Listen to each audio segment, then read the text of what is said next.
बिस्मिल्लाहिर्रहमानिर्रहीम अल्हम्दुलिल्लाह। सहरी का टाइम स्टार्ट हो चुका है और ये देखिए सहरी का देखिए व्यू, और दूसरी तरफ देखिएगा कि आज बहुत ही यम्मी इफ्तारी में नान बनेगा। उसका देख लीजिए, मैंने क्लिप डाल दिया है, फुल रेसिपी आगे आएगी, आप देख लीजिएगा। फ़िलहाल तो सहरी को एंजॉय करते हैं। माशाल्लाह सुभान अल्लाह अल्हम्दुलिल्लाह। देखें बाहर क्या प्यारा व्यू है ना, बहुत अच्छा लगा मुझे। तो मैंने अपनी विंडो से, अपने बेडरूम की विंडो से आपके लिए बना लिया। तो बहुत ही यम्मी सॉफ्ट और क्विक नान आज इफ्तारी में तो बनेंगे ही, लेकिन सबसे पहले सहरी स्टार्ट कर दी। मेरी बेटी ने रेडी कर रही है वो, और माशाल्लाह से मुझे बाद में उठाती है, पहले सारे काम तकरीबन कर चुकी होती है वो, और फिर मैं उठती हूँ तो साथ उसके हेल्प करती हूँ और दोनों मिलके फिर सहरी करते हैं। तो अल्लाह का लाख लाख शुक्र है कि अल्हम्दुलिल्लाह रोज़े अच्छे जा रहे हैं। आप सबके भी होपफुली बहुत अच्छे जा रहे होंगे। बस ऐसे ही दिन गुजर जाएंगे, पता भी नहीं चलेगा व्यूअर्स, क्योंकि ऐसा बरकतों वाला महीना है कि इतना दिल खुश होता है कि सुबह उठ के बंदा वैसे ही ना, वरना इतनी अर्ली उठ के आम दिनों में कोई कैसे खा पी सकता है ना। लेकिन रमज़ान की बरकत है, देखिए कि हम इतनी अर्ली उठ के भी, अर्ली मॉर्निंग उठ के भी, आधी रात को भी तकरीबन, तो फिर हम बाकायदा खाते पीते हैं और उसके बाद जो है वो अपनी इबादत करते हैं और अल्लाह को याद करते हैं। और ये मेरा दलिया रेडी हो गया, और कभी कभी खा लेते हैं आप और भी चीज़ें, लेकिन दलिया जो है ना वो मोस्ट फेवरेट है मेरा, और इसकी एनर्जी भी रहती है। ओट्स वैसे भी बहुत अच्छे होते हैं सेहत के लिए ना। तो इतने प्यारा कलर आया है चाय का, और देखिएगा हम टेबल पे आ चुके हैं। तो मेरे गिलास ज़रा बड़ा, तो पानी आधा आधा कर रही हूँ बेटी के लिए। तो बिस्मिल्लाहिर्रहमानिर्रहीम, अस्सलाम वालेकुम, हेलो एवरीबॉडी। कैसे हैं आप? उम्मीद है आप सब खैर खैरियत से होंगे, अपने अपने घरों में खुशनुमा होंगे। मैं आ चुकी हूँ टेबल पे, और देखिए आज खजूरें हैं। खजूरें तो रोज़ ही होती हैं, खैर तो सुबह खजूर खानी चाहिए, अच्छी रहती है सेहत के लिए। दलिया है और हाफ सा कटलेट्स है, यही खाऊंगी। बेटी मेरी तो खा नहीं रही, हम ब्रेड ले लूँगी साथ, और चाय है एज यूजल, चाय तो होती है।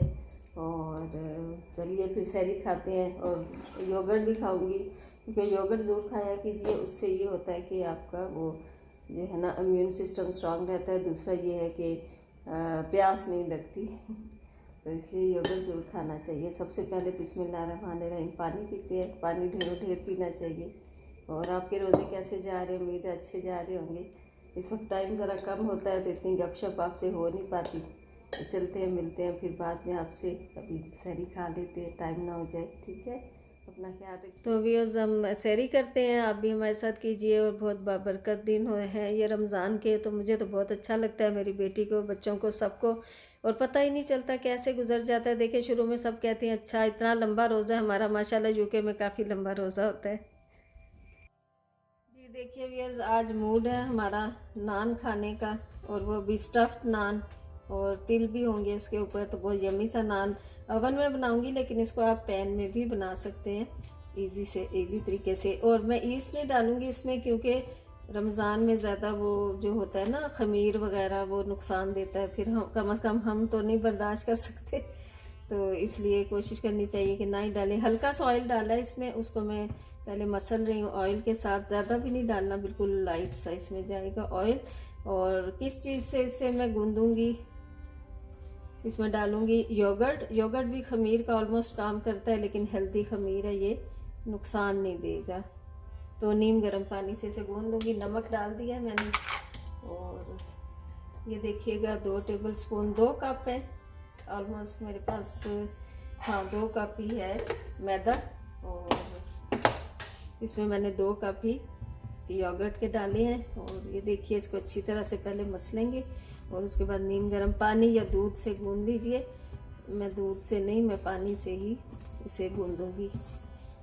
और वाइट तिल ऊपर लगाऊंगी इसके, और जब रेडी हो जाएगा तो हल्का सा वाटर स्प्रिंकल कीजिए इस पर जब ओवन से निकालें। और उसके बाद बटर के साथ बटर लगाइए, और तिल तो पहले लगा देंगे हम, और पानी और वो बाद में लगाएंगे बटर। उससे सॉफ्ट भी रहेगा, नान हार्ड नहीं होगा। ये इस तरह अच्छी तरह इसको करके फिर थोड़ा थोड़ा पानी डालते जाइएगा, क्योंकि बहुत ज़्यादा इसको हमने नहीं करना। ये मैं रेडी करने जा रही हूँ, देखिएगा अब नान, और बहुत ही यम्मी सॉफ्ट बनेंगे। और मैंने ईस्ट नहीं डाली इसमें, आपको बताया था कि बहुत हैवी हो जाता है। तो रमज़ान में देखिए ना, पहले से इतना वो होता है, बंदा खा पी लेता है तो इतना टाइम नहीं होता कि उसको हज़मे का भी नहीं मिलता। तो इसलिए ये बहुत ही हल्की फुल्की चीज़ें खानी चाहिए। तो योगर्ट डाला है इसमें। योगर्ट तो आपको पता है सेहत के लिए वैसे ही बहुत अच्छा होता है। और उसके अलावा ऑल पर्पज़ फ्लावर था ये, तो ग्रीस कर लिया इसको। और रेस्ट देना बहुत ज़रूरी है ना। और डो को पहले नी अच्छा सा करें, बहुत ज़्यादा जो है ना नीट इसको कीजिए, ताकि जितना सॉफ्ट होगा उतना अच्छा बनेगा। तो गोश्त मैंने धो के डाल दिया था और उसको रेस्ट होने रख दिया। नान जब तक वो हो रहे हैं तो तब तक मैंने कहा भुना गोश्त बना लेती हूँ। आज दिल था बच्चों का, तो मैंने कहा यही बना लेती हूँ। तो बहुत इजी है। अब देखिएगा सब कुछ प्रेशर कुकर में डाल के सारे इंग्रेडिएंट्स जो भी हैं, देखिए आपको नज़र भी आ रहे होंगे लिखे हुए भी। और पानी डाल के इसको ढक देते हैं। सवाई ऑयल के सब कुछ मैंने इसमें डाल दिया है। तो इसके बाद जब ये गल जाएगा तो उसमें ऑयल डाल के मैं भून लूँगी। और कसूरी मेथी, धनिया और ग्रीन चिलीज़ डाल के तो फिर इसको सर्व करेंगे। थोड़ा सा आपको क्वांटिटी इसलिए नज़र आ रही है, योगर्ट ज़रूर डाला कीजिए, ये टिप है आपके लिए। भुने गोश्त में जो भी हो जिस तरह भी, क्योंकि इसकी जो एक होती है ना गर्म तासीर, उसको ये ठंडा करता है योगर्ट डालने से। और सारे काम साथ साथ हो रहे होते हैं। पता है आपको कि टाइम कम होता है, जितना भी इंसान जल्दी शुरू कर ले, लेकिन कोशिश होती है ज़्यादा इबादत में टाइम गुजारे। तो जो टाइम होता है फिर उसको जल्दी जल्दी कंज्यूम करना होता है इफ्तारी रेडी करने के लिए। बेटी माशाल्लाह बहुत हेल्पफुल है, बहुत करती है साथ मेरे। लेकिन यह है कि मैं खुद भी लग जाती हूँ। और फ्रूट चाट आज मैंने कहा मैं खुद ही बनाऊँगी, तो साथ साथ मैं फ्रूट चाट बनाने लग गई।